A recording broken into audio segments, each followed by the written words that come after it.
Hey guys, welcome back to learn with Rajni. Friends, आज की video में हम पढ़ने वाले हैं इम्पोर्टेंट वन वर्ड्स। क्लास को स्टार्ट करने से पहले मैं आपको बता दूं कि अगर आप हमारे चैनल पर नए हैं और चैनल को सब्सक्राइब नहीं किया है तो प्लीज लर्न विद रजनी को सब्सक्राइब कर लें और बेल आइकन प्रेस कर दें, जिससे हमारी आने वाली जो भी वीडियोस हैं उनके नोटिफिकेशन आपको सबसे पहले मिल जाएं। स्टार्ट करते हैं आज की video.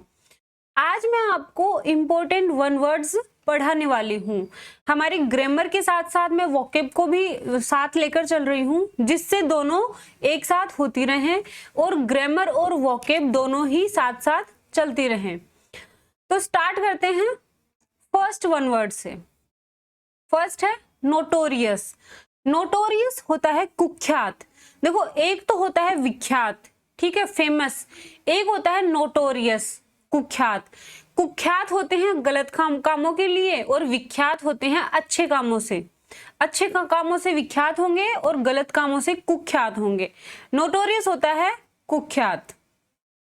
Well known for being bad, ठीक है, बुरी आदतों के कारण जाना जाना। A person of evil reputation, या फिर कोई एक ऐसा आदमी जिसकी रेपुटेशन क्या हो, एविल, बुरी हो, ठीक है, बुरी रेपुटेशन वाला व्यक्ति, उसको कहेंगे नोटोरियस। नेक्स्ट है एब्डिकेट। एब्डिकेट होता है त्याग देना। किसको? To give up one's authority or throne, अपनी ऑथोरिटी को या फिर गद्दी को, राजगद्दी को त्याग देना, एब्डिकेट। नेक्स्ट है एम्फीबियंस। एम्फीबियंस किसे कहेंगे?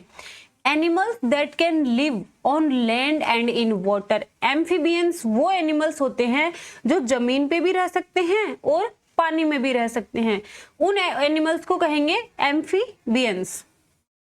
नेक्स्ट है एनार्की। एनार्की होती है अराजकता, जहां पे लॉ एंड ऑर्डर कुछ काम ना करे, अराजकता। A situation in a country an organisation etcetera in which there is no government order or control। एक कंट्री की या किसी ऑर्गेनाइजेशन की ऐसी सिचुएशन जहां पे गवर्नमेंट ऑर्डर या ऑर्डर जो होता है वो कंट्रोल में नहीं होता, यानी सिचुएशन वहां के कंट्रोल में नहीं होती, अराजकता, एनार्की। नेक्स्ट है आर्कियोलॉजी। आर्कियोलॉजी क्या होती है? The study of human history and pre history. Human की हिस्ट्री और प्री हिस्ट्री की जो स्टडी है उसको आर्कियोलॉजी कहते हैं। थ्रू किसके through? The excavation of sites. Sites होती है जगह, एक्सकेवेशन होता है खुदाई। तो खुदाई में अलग अलग जगह की खुदाइयों में जो खुदाई होती है उसमें स्टडी हो किसकी? हिस्ट्री और प्री हिस्ट्री की, ठीक है, आर्कियोलॉजी कहेंगे उसको। और जो पुरातत्ववेत्ता होते हैं उनको कहेंगे आर्कियोलॉजिस्ट। नेक्स्ट है हाइपोकॉन्ड्रिक।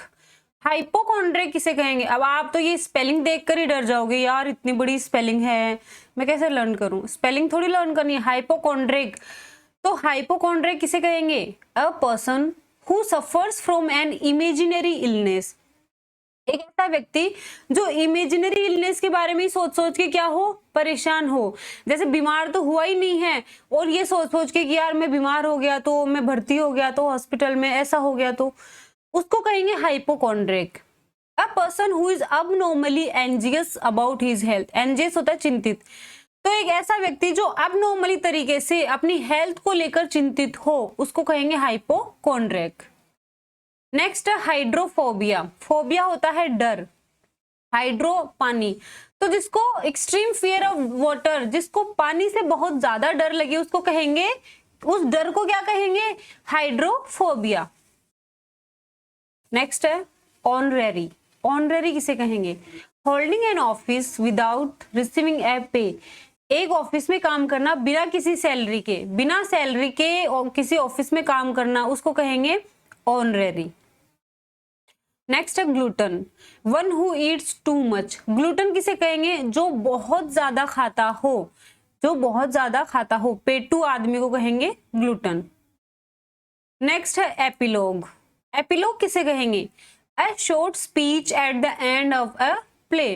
किसी प्ले के एंड में कोई छोटी स्पीच दी जाती है उसको एपिलॉग कहते हैं। एपिलॉग और प्रोलॉग दो होते हैं। तो प्ले के एंड में अगर कोई शॉर्ट स्पीच दी जाती है वो तो होता है एपिलॉग, और प्ले के स्टार्टिंग में अगर ऐसी स्पीच दी जाती है वो होता है प्रोलॉग। ये रहा प्रोलॉग। प्री मतलब पहले, तो a speech at the beginning of a play के बिगनिंग में कोई स्पीच दी जाना उसको कहेंगे प्रोलॉग, या फिर बुक के बिगनिंग में, या फिर film that introduces it.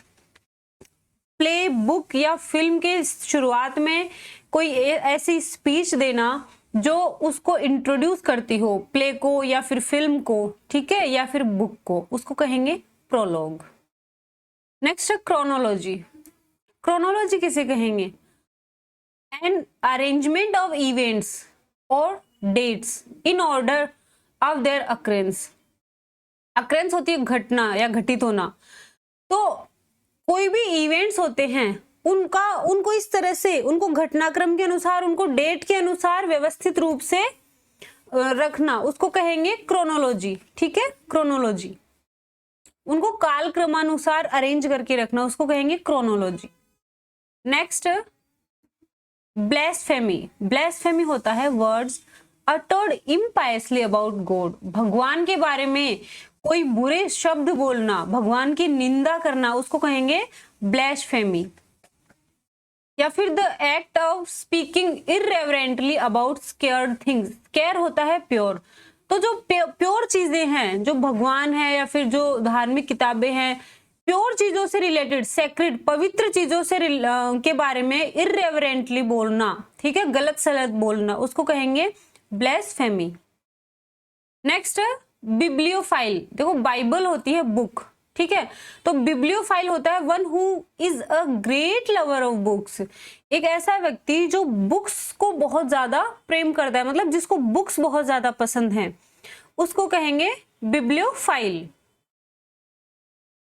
Next aviary. दो वर्ड्स होते हैं, एवियरी और एपियरी। एवियरी होता है place where birds are kept. Aviary में तो बर्ड्स रखे जाते हैं, एपियरी में रखे जाती हैं बीज, मधुमक्खियां। नेक्स्ट ऑटोबायोग्राफी, आत्मकथा। An account of a person's life written by self. एक व्यक्ति के जीवन के बारे में सारा विवरण जो कि उसने खुद ने लिखा है, स्वयं ने लिखा है, तो आत्मकथा, ऑटोबायोग्राफी। अगर किसी दूसरे के बारे में हम कुछ लिखते हैं, किसी दूसरे की लाइफ के बारे में कुछ लिखा हो, उसको कहेंगे बायोग्राफी। ओके।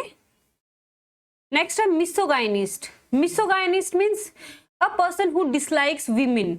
गायनी तो वीमेन होता है, मिसो हेट करना, तो एक ऐसा व्यक्ति जो विमेन को डिसलाइक करता हो, नफरत करता हो, उसको कहेंगे मिसोगाइनिस्ट। देखिए कई लोग ऐसे भी कमेंट कर रहे हैं वीडियोस पे कि मैम जो आप लिख रहे हो बोर्ड पे सॉरी, जो आप बोर्ड पे लिख रहे हो उनको हिंदी में लिखो।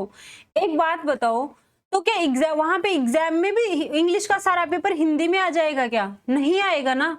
तो आप इंग्लिश को पढ़ने की हैबिट तो डालोगे। और ऐसा कोई सेंटेंस नहीं है जिसका मैं आपको हिंदी में ना बताती हूँ, मैं आपको सारी चीजें हिंदी में क्लियर करती हूँ। इसका मतलब ये नहीं है कि सारे रूल्स और सारे जो भी सेंटेंस है, क्या मैं सेंटेंस में हिंदी में लिख दूं?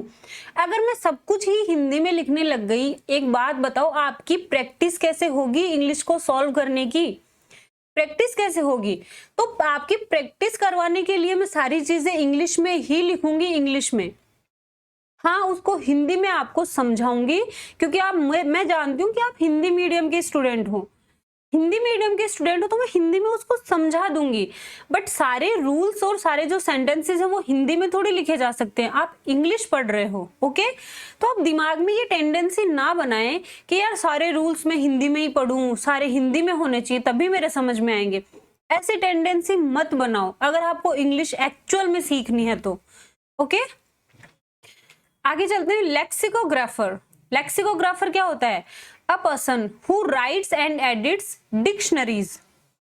एक ऐसा व्यक्ति जो डिक्शनरी को लिखता है, ठीक है, डिक्शनरी लिखता हो या फिर उसको एडिट करता हो, उसको कहेंगे लेक्सिकोग्राफर। इनफॉलिबल। इनफॉलिबल क्या होता है? One who can not make mistake. एक ऐसा व्यक्ति जो मिस्टेक कर ही नहीं सकता, इनफॉलिबल, उसको क्या कहेंगे? इनफॉलिबल। इनएविटेबल अपरिहार्य, एक ऐसी जैसे डेथ है वो क्या है, अपरिहार्य है, डेथ को हम अवॉइड नहीं कर सकते, एक ना एक दिन सबको आएगी, तो डेथ इज इनएविटेबल, डेथ क्या है, अपरिहार्य है। Something that can not be avoided, एक ऐसी चीज जिसको आप अवॉइड नहीं कर सकते हो, जिससे आप बच नहीं सकते हो, तो उसको कहेंगे इनएविटेबल, अपरिहार्य। आगे चलते हैं। इनकरेजिबल, इनकरेजिबल क्या होता है, one which can not be corrected, एक ऐसी चीज जिसको करेक्ट नहीं किया जा सकता, ठीक है, जिसमें त्रुटियां सुधार नहीं सकते। One which is beyond reform, एक ऐसी चीज जो रिफॉर्म सुधार से परे हो, यानी जिसमें सुधार नहीं हो सकते हो, उसको कहेंगे इनकरेजिबल। ओके, आगे चलते हैं। एपिटाफ, एपिटाफ का तो मैंने आपको बताया था, N inscription on A tombstone, tombstone होता है कब्र के ऊपर जो पत्थर लगता है, ठीक है, टूम होती है कब्र। In the memory of the person who has died, जो व्यक्ति मर गया है उसकी मेमोरी में उसकी जो कब्र है, टूमस्टोन है, उसके ऊपर इंस्क्रिप्शन लिखी हुई हो, उससे रिलेटेड चीजें लिखी हुई हो, उसको कहेंगे एपिटाफ। ओके, आगे चलते हैं। ऑब्सोलीट, ऑब्सोलीट होता है पुराना, पुराना हो जाना, जैसे something no longer in use, कोई ऐसी वस्तु जो अब यूज में नहीं है, जो चलन में नहीं है, उसको कहेंगे ऑब्सोलीट। नेक्स्ट है स्टोइक, स्टोइक होता है संत, अ person who can endure, endure मतलब सहन करना, पेन और hardship without showing his feelings, एक ऐसा व्यक्ति जो मुश्किलों को और दर्द को बिना अपनी फीलिंग्स को शो किए आराम से सहन कर लेता है, उसको कहेंगे स्टोइक, संत। ऑल्ट्रुइस्ट, ऑल्ट्रुइस्ट होता है परोपकारी, जो दूसरों का भला चाहता हो। Someone who makes charitable donations intended to increase human wellbeing, एक ऐसा व्यक्ति जो मानव हित के लिए, मानव हित को बढ़ावा देने के लिए चैरिटेबल डोनेशन करता हो, उसको कहेंगे ऑल्ट्रुइस्ट, परोपकारी। नेक्स्ट है गुलिबल, गुलिबल होता है one who is easily deceived, जिसको आसानी से हराया जा सकता है, उसको कहेंगे गुलिबल। नेक्स्ट है ग्रिगेरियस, ग्रिगेरियस होता है an animal that lives in group, group से याद कर लो ग्रिगेरियस को, कि एक ऐसा जानवर जो ग्रुप में रहता हो, ग्रुप में रहने वाले जानवर को कहेंगे gregarious. Tending to associate with others on one's kind, एक तरह के जो ग्रुप में रहना, मतलब एक ही तरह के लोगों के साथ रहना या एनिमल के साथ रहना, ग्रिगेरियस। नेक्स्ट है एक्सटेम्पोर, एक्सटेम्पोर होता है ए स्पीच और ए presentation made without previous preparation, बिना प्रिपरेशन के, बिना पहले की तैयारी के कोई स्पीच या कोई प्रेजेंटेशन बनाना, देना, उसको कहेंगे एक्सटेम्पोर। दो वर्ड्स हैं, एमिग्रेंट और इमिग्रेंट। एमिग्रेंट होता है a person who leaves his country to live in another, एक ऐसा व्यक्ति जिसने अपनी कंट्री छोड़ दी हो और दूसरी कंट्री में रहने लग गया हो, वो तो होता है एमिग्रेंट, ई वाला। इमिग्रेंट होता है a person who has come to live permanently in a country that is not their own. Immigrant होता है कि बाहर से, दूसरे देश से कोई व्यक्ति आकर अपने हमारे देश में रह रहा हो, उसको कहेंगे इमिग्रेंट। ओके, नेक्स्ट है कंटेम्परेरी, समसामयिक। कंटेम्परेरी होता है belonging to the same time, एक ही समय से बिलोंग करना, समसामयिक, contemporary. A person living in the same age with another, एक ऐसा व्यक्ति जो सेम एज में ही दूसरे के साथ रह रहा हो, मतलब कंटेम्परेरी, समसामयिक। फिर है शॉफर, शॉफर होता है driver. Okay, a person employed to drive a private or hired car, private या फिर जो किराए की गाड़ी है वो चलाने वाला जो एम्प्लॉय है उसको शॉफर कहेंगे, उसको ड्राइवर भी कह सकते हैं। Cannibal, a person who eats human flesh, जो ह्यूमन फ्लेश खाता हो उस आदमी को कहेंगे कैनिबल। ब्रिटल होता है क्षण भंगुर, जल्दी से ही हार टूट जाना, जैसे liable to break easily, easily ही टूट जाना। Ambidextrous, able to use the left hand and right hand equally well. Ambidextrous होता है अपने लेफ्ट हैंड और अपने राइट हैंड को एक साथ लिखना, राइट और लेफ्ट हैंड से एक साथ दोनों को यूज करना, उसको कहेंगे एम्बीडेक्स्ट्रस। नेक्स्ट है क्लस्ट्रोफोबिया। क्लस्ट्रोफोबिया होता है छोटी जगह, छोटी बंद जगह से डर। फोबिया तो आपको पता ही है, डर होता है। An extreme fear of being in a small confined place. छोटी बंद जगह से जो एक्सट्रीम फियर होता है उसको क्लस्ट्रोफोबिया कहते हैं। नेक्स्ट है इलेजिबल। इलेजिबल होता है, इलेजिबल क्या होता है? Hand writing which is difficult और इम्पॉसिबल टू रीड। एक ऐसी हैंड राइटिंग जिसको पढ़ना डिफिकल्ट हो या इम्पॉसिबल हो, इलेजिबल कहेंगे। मतलब वो पढ़ने योग्य नहीं है, अपठनीय है, उसको पढ़ा नहीं जा सकता, इलेजिबल। नेक्स्ट है इनऑडिबल। इनऑडिबल होता है जो सुना नहीं जा सकता। Something that can not be heard, ऐसी कोई ध्वनि जिसको सुना नहीं जा सकता। अकम्प्लीस, अ पार्टनर इन क्राइम। अकम्प्लीस होता है क्राइम में जो पार्टनर होता है उसको अकम्प्लीस कहेंगे। फास्टिडियस, फास्टिडियस होता है one who is difficult to please. एक ऐसा व्यक्ति जिसको खुश करना डिफिकल्ट हो, जिसको खुश करना डिफिकल्ट हो, उसको कहेंगे फास्टिडियस। फास्टिडियस तो मोस्टली जो सास होती हैं वो फास्टिडियस ही रहती हैं बहू के लिए, क्योंकि बहू के लिए बहुत मुश्किल होता है अपनी सास को खुश करना, तो सास क्या है? फास्टिडियस है। इस तरह से इसको याद कर लें।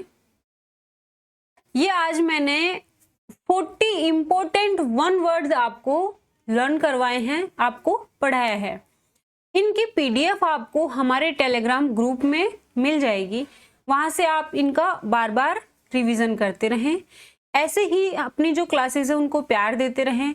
मैं तो आपको ये कहूंगी कि प्लीज आप इन वीडियोस को शेयर भी करें, इन वीडियोस को ज्यादा से ज्यादा शेयर करें। जो भी आपके नोन हैं, फ्रेंड्स हैं, जो हाई कोर्ट एलडीसी की तैयारी कर रहे हैं, उन तक वीडियोस को जरूर शेयर करें। आज के लिए इतना ही, मिलते हैं नेक्स्ट क्लास में, तब तक के लिए बाय बाय।